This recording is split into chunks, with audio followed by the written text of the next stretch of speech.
with us on air Deepa Agarwal, who's a first-time author. She's going to be joining us very soon. But before I put her on, let me tell you a little bit about her, all right? So Deepa is a social entrepreneur. She's working in the space of human rights and mental health. Her work with the corporates across international locations in bringing equity for underrepresented groups has won her recognition across various forums, including the Women Economic Forum. She's an adventurous person. She loves solo traveling, during which she immerses herself in the local life. These experiences help her expand her own thinking and make for engaging stories. And the story that we are about to talk about is an engaging one indeed. Welcome, Deepa. Welcome to Radio Carvaan. How are you doing today? Thank you so much, Aparna. Happy to be here. Yeah, I'm doing well. Really looking forward to this conversation. Awesome, as are we. So these are very exciting times, right? Your debut novel, The Hangover of Choices, is making the rounds. What does it feel like to be a first-time author? Is it equal parts excitement and panic? It feels surreal, honestly, because, it's something I've dreamt of for many years, especially when I started writing. Now that I am an author, it feels surreal. In fact, when somebody asks me what you do, being an author doesn't come as naturally to me as being a social entrepreneur yet. So that's where it is. And of course, it's terribly exciting. It's very, very new. It's challenging. And of course, it's also some bit of anxiety because I want people to connect with what I've written. So it's interesting times ahead, like you said. So this is a long-time dream. I was about to ask you whether it was or you just got up one day with the urge to put your thoughts to paper. You've been thinking about this for a while. I've been thinking about being an author has been a long cherished dream. But how and the what would come, I said when the story is right, when the time is right, is when I will actually start writing. And it's just very interesting how things pan out, because I had taken a day off work one day because I just wanted to chill. It was going to be a long weekend, so I kind of clubbed it with another day off. And I just woke up in the morning with this sudden need to write. And, that weekend I actually sat and wrote quite a bit. And it seemed like a fairly good story was forming. So that's how it all started for me. So it's a combination of both, a cherished dream, but I also allowed time to tell me when it's right to bring it to fore. All right, let's talk about the journey itself from conception to execution. How long has that journey been and what kind of roadblocks did you face? 4.5 years from when I started writing that weekend to when it's actually out now for all of people to read. It's been a 4.5 year journey, and the biggest roadblock was bandwidth, immense bandwidth and time challenges because I have a full-time career otherwise, which is also very demanding. And the whole space of diversity and inclusion in India has taken up, a different, it's kind of taking on different proportions. So there's been a lot of, projects in between them to write this book has been a very, very big challenge. So that was the first roadblock, to stay with it. The second was to find an editor, to be honest. Okay. Because the book is approached, written in a slightly different manner. So to find an editor to work with that, approach was the other challenge that I really faced. Okay, so did your work as a social entrepreneur influence your writing? Because there's a lot of material there. You did talk about how diversity and inclusion has taken off a big way in India. So there's a lot of material there for future stories and, lots of stories to tell there. Did you take inspiration from that for this book? For sure. So two things definitely have played a big part of my work. One is the mental health work that we do with corporate organizations. To create a system where people are having a sense of support, to have counselors to speak to, or to have any system where overall well-being is promoted. As I was working through that, one common narrative that I have had people tell me during workshops is the sense of regret, they've had in life or they have in life. And, this kind of has many mental health associations with it. So mental health is a big theme that's there in the book. So that's definitely been one influencing factor. The other is the work I do with women very specifically. Again, a very common theme that I've observed is, when women talk about this disassociation with sexuality, or not even owning up to the fact that, there is a sexuality that we have, negative body image, the sense of feeling guilty, the sense to be perfect, wanting to look good all the time, because, that is what is expected from women very, very often. These are the two things that have influenced my writing in a big way. So you just spoke about exploring sexuality, and that's one of the themes that is there in your book, and there are some explicit scenes in the book itself. So was that difficult to write about, and what has the feedback about that been like? I'm curious because you come from Chennai, and we know that there can be very conservative folks back there, and you have family there, right? So how has that been? This is a very interesting question. Honestly, this was the tough one to write, because my experience now is that many times when readers, especially people who know you, want to see you in the character, or they think that they're reading about you. They kind of want to see you in those scenes that are there, in those conversations that are there. So writing a sex scene was a bit challenging because I had to really shed this inhibition that people are going to look at me differently after they read it. So it required a lot of rework in my own mindset, for sure. And how explicit can one get, especially because I knew my family was going to read it. Some of my close friends were going to read it. But at the end of the day, one thing I've learned in writing is that if we are not true to what it demands from us, then our readers are going to be able to see it. So for sure, it has been the most challenging one in the book for me to write. And the feedback really has not been so much in terms of conservativeness in the city or as such, because I kind of have readers from the country and even across the globe reading it. My experience is that people who know me too well and are very close to me are the ones who are more embarrassed and shy to read it than I was writing it. So that's exactly.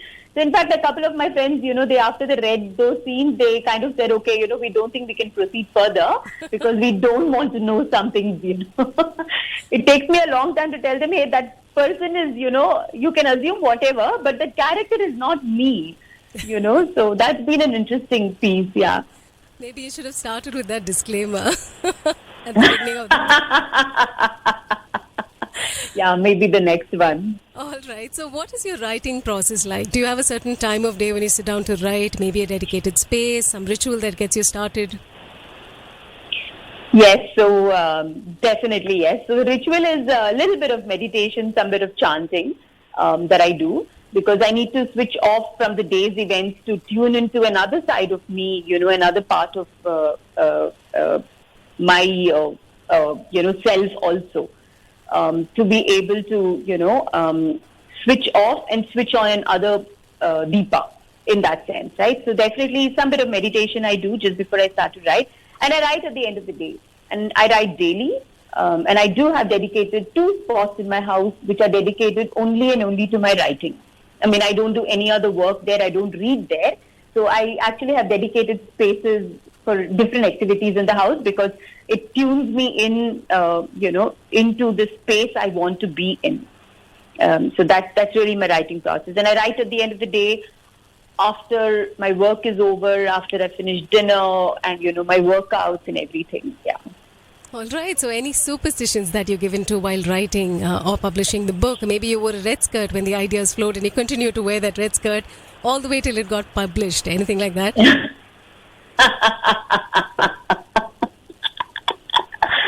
You are absolutely right. Each time I had to, I had to take a big decision. There's a black top that I wear. And it's like nobody can see me in it anymore. And fortunately, these days we are not really out, being seen so much. So yeah, there's a black top and another blue top that I wear. Each time I have to make a very big decision. These are the 2 things that I reach out to. So yeah, I have to admit that. All right. So the hangover of choices. That's the book's name. Interesting name choice. How did you come up with that? So yeah, in fact, this is honestly speaking, the title is my favorite part of the book. As the author, though I've written it, though it's the title that I've come up with, it seriously is my favorite part. And interestingly, I came up with it in the first, by the time I was hitting the second chapter, the title of the book was actually finalized in my head. And, there is, again, coming back to that point that I had talked about, people coming to me and talking to me about this sense of regret, that they have. And this constant nag which is there, that something is not right in life, something needs to change in life, this constant nag, right? And it so happened that one night I was out, partying with my friends and drink too many, came back with a really strong hangover. And though I was going around my next day with, like normal day, there was a nag in my head, there was a sense of throb, discomfort. And suddenly it kind of occurred to me. I said, oh my God, this nagging sensation is what people are talking to me about. And suddenly it just popped up, hangover of choices. So yeah, so it just was something that got finalized before the actual content did. All right. And this is something that we feel throughout our lives, right? We don't have to wait until, even though Nidhi Verma is pretty much on her deathbed, the protagonist of this book, pretty much there while she kind of rediscovers things about her, and the story goes on about that. But we do have regrets all through our life, and the choices that we've made, we wonder if we made the right choice or not. It's an ongoing process, right? At any age, especially as you get older. Absolutely. That regret is there. They not all choices and not all decisions we're going to be making is perfect. And they're not meant to be also. We are meant to make mistakes. We are meant to learn from those mistakes. But the point is, are we going to just dwell on those mistakes that we have made and not allow what may be in front of us to come to us? And that is really the piece I wanted to present in the book.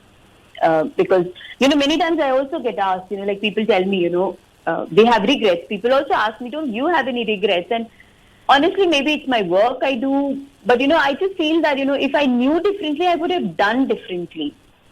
So this piece around regret, while completely understandable, is something we need to understand and move on from it, So that's how I see it.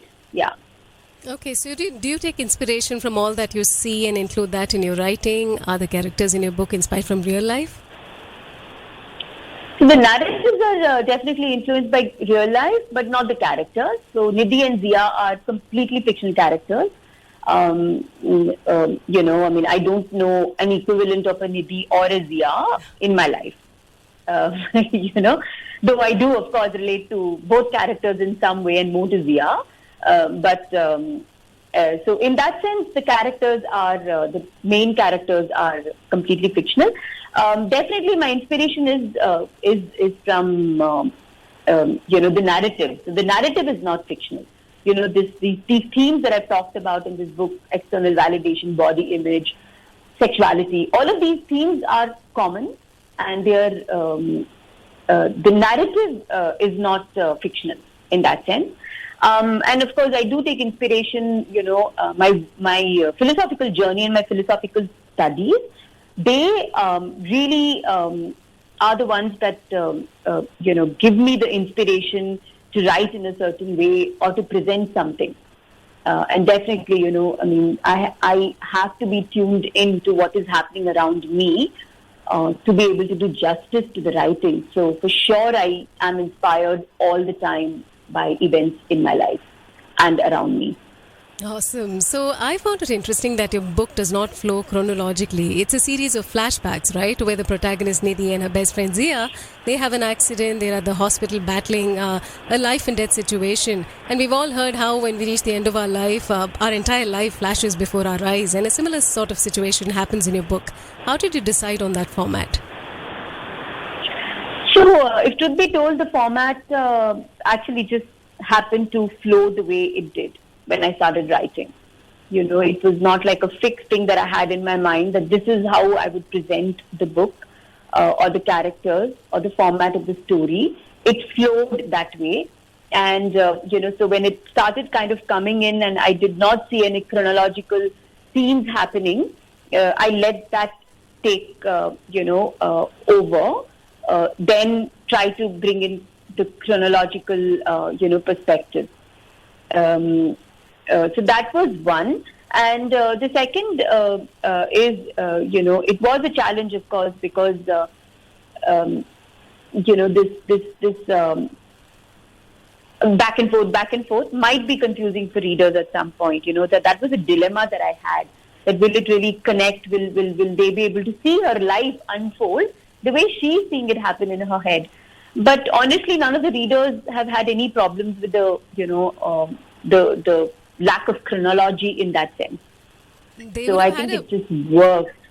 They would have had a problem if they had picked up the book and read in the middle or something like that, as some people tend to do. This is something you absolutely have to read from start to finish because it's a series of flashbacks, right? You can't just catch up. Otherwise you miss a particular incident which happened in in her life. Yes, that is really true, and also sometimes you skip pages, right? Yeah. Here you can't, because if you skipped a page or two, then you won't know what is happening. You have to go back. Yeah, that's really true, Apan. I didn't think of it like that. All right. So you've not tied up all the knots in this book, right? It's been left open-ended. Can we expect a sequel? For sure, yes. So my evenings now are spent with my sequel characters, the characters in the sequel. That's how I'm spending my evenings, and they are starting to talk to me. So yes, for sure, we are. The sequel is on its way. Awesome. That's exciting. And, they say you are what you read, right? So tell us, what books have shaped your views and your writing? Can you name a couple? Do you have a favorite author? Frankly, I don't have a favorite authors. I have many favorite authors, but I will share with you my go-to books, Okay. And the authors sometimes, Illusions and One by Richard Bach. They are my go-to. Okay. They have had a profound influence in my life. Both of these books. And also this book, Women Who Run with the Wolves, is also a fascinating book, and I find a lot of inspiration from that book. I'm able to so much relate to it. And whenever there is something I'm stuck with, I always go back to look for my answers from these three books more often than I do others. So if I was to say who is my favorite author, no one particular, because there is too many great authors to have a favorite. Right. I'm But with you on that. these Yes. are... yeah. All right. So this book, The Hangover of Choices, this is your debut novel. Where can one read more stuff written by you? Do you have a blog, any articles? Do you have any talks? So, I do actually have, my website, which is deepaagarwalwriter.com, that has my blog. I also do a lot of writing for different publications. That's one aspect of it. But that is, more in the public domain for anyone to go and see. LinkedIn is another place that you will find a lot of my writing on various topics, not just about mental health, but also around Buddhism, connecting it to diversity and inclusion, and highlighting some of these concepts. So there's a whole lot of articles one can see there. And Amazon has my website, my author website. My videos are up there to watch and to look at. Yeah, these are some resources. All right. And lastly, let me ask you this. What advice do you have for someone listening who wants to become a writer? Yes, I can definitely share from my experience that consistency is very, very important. We have to be consistent in our writing. And I'm sure if any of you listening right now are aspiring to be a writer, this is something you have heard. Because I also see a lot of writers saying, okay, when inspiration hits me, I will write. But the more you write, the more consistent you are, the more you will find that inspiration is going to hit you. So you will be able to find inspiration or be inspired more often if you are consistent with writing. that's one. And definitely I want to really talk about this one because I also find that a lot of some of my friends who really write so well, they give up halfway. They just get lazy in completing the work. So don't get lazy along the way. Make sure that, it's your baby, you give it the shape and you give it birth because the world is waiting to hear from you. So these are my 2 bits for anyone who wants to become a writer. Wonderful. Thank you for sharing that. And if anyone listening wants to ask her a question, you can call us at the studio. There's not much time left here, but if you really have a question and you want her to talk about it, we will drag Deepa back in the next segment and make her answer your question on air. So thank you so much, Deepa, for joining us today. We wish you all the best for continued success in your literary journey. May this first novel of yours be the start of many, many bestsellers. Thank you. Thank you so much, Aparna. Really appreciate this conversation. And thank you so much for your wishes. And if any of you have any questions, happy to answer them. Awesome. We'll call her back. Thank you so much, Deepa. Have a good day. Take care. Yeah, you too. Bye. Bye.